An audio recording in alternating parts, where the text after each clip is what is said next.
Welcome to Lesson 5 of Advanced Saxophone Lessons Made Easy. Vibrate like the French. Now before anyone takes offense, I mean no disrespect. Several French saxophonists are known for their distinctive style of vibrato, which we will discuss shortly. Let's talk about developing smooth vibrations. Webster's dictionary defines vibrato as to shudder, to shake, a trembling effect.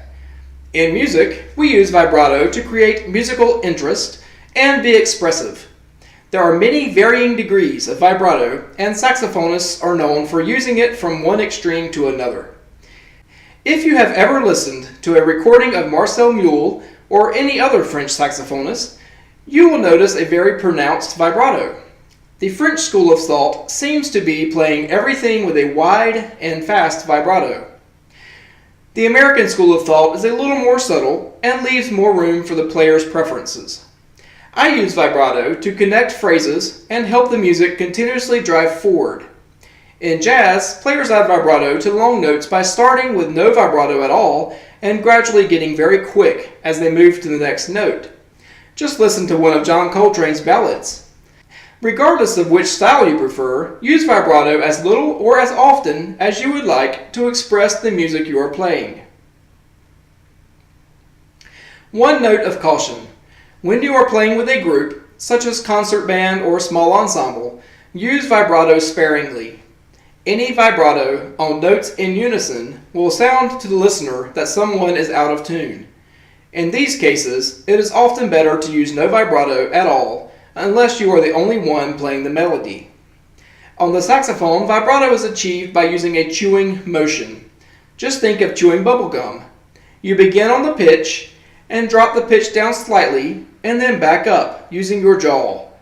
Try this fun exercise with your horn to feel the sensation.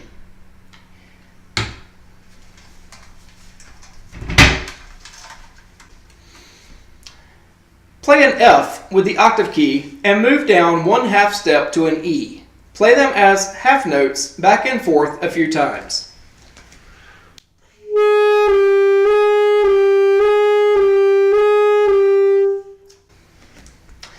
Now do the same thing, only this time do not press down the E key. Change the note by dropping your jaw or relaxing your embouchure.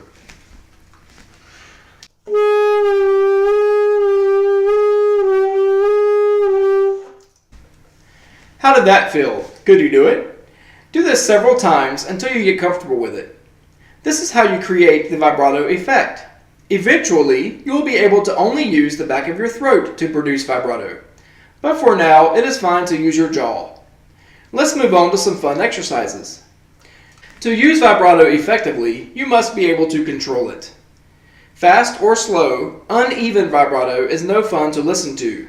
In order to develop even vibrato, guess what you need to use? You got it, a metronome. If this is your first experience with vibrato, set your metronome to about 72 beats per second. We will call each pitch one pulse. Start off with one pulse per beat. That is, play F on the beat, drop the pitch to E on the second beat, and return to F on the third beat.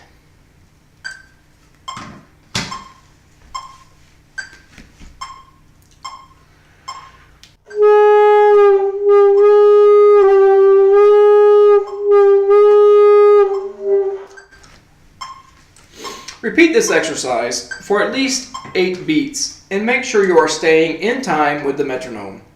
If you find this very difficult to do, keep coming back to it during the course of a few weeks until you feel comfortable. Do not move on or you will always have problems with vibrato. Get it right first and then move on to the more advanced exercises. Once you are able to voice one pulse per beat evenly, increase the tempo and make the pitch changes more subtle or narrow. Instead of dropping your jaw to lower the pitch, use the back of your throat and voice the lower pitch. When you are playing, think da ya ya ya ya ya ya ya ya.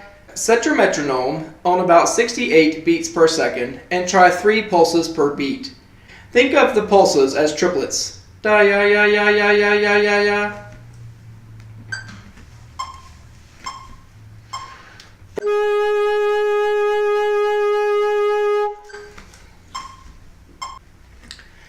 Repeat this for 12 beats to make sure you are able to keep the pulses even and smooth. Here are some fun and challenging combinations you can also try.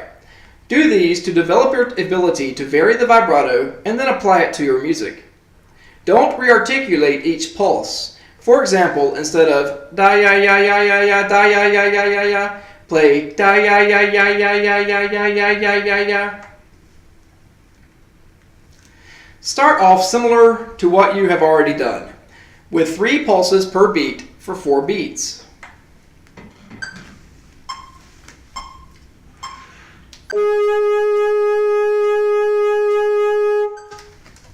Now try 4 pulses per beat for 2 beats, and then 2 pulses per beat for 2 more beats. So 4, 4, 2, 2.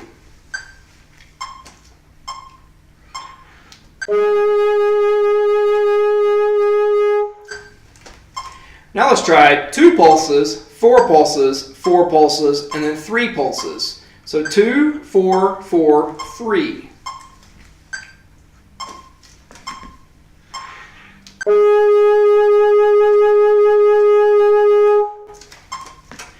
To make this more difficult, try 5 pulses, 3 pulses, 4 pulses, and 2 pulses. So 5, 3, 4, 2.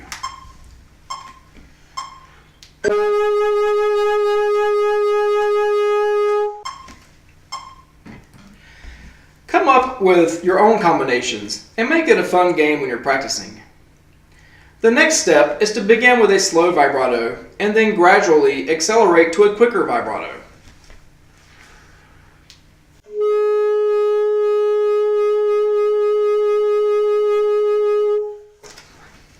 When this is simple for you, do the opposite.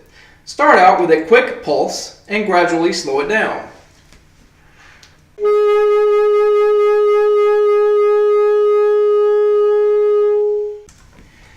When you can do this, you are ready to apply vibrato to your music. Here are a few guidelines to keep in mind. When you have a sustained note attached to a passing note in a phrase, gradually increase the speed or intensity of the sustained note as you approach the connecting note. This will add flow and direction to your phrases. High notes lean more towards a quick, narrow vibrato. Low notes lean more towards a slow, wider vibrato.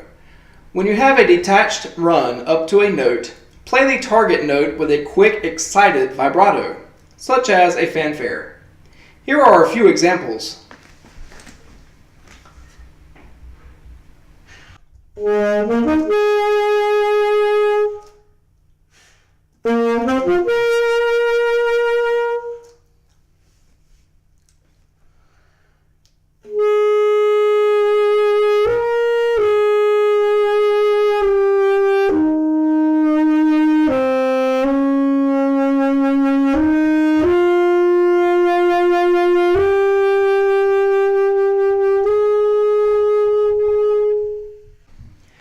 These are a few basic rules to follow that have flexibility. The type and speed of vibrato you use is entirely up to you and your teacher. When practicing, experiment with speeds and widths and use what works and sounds best to you.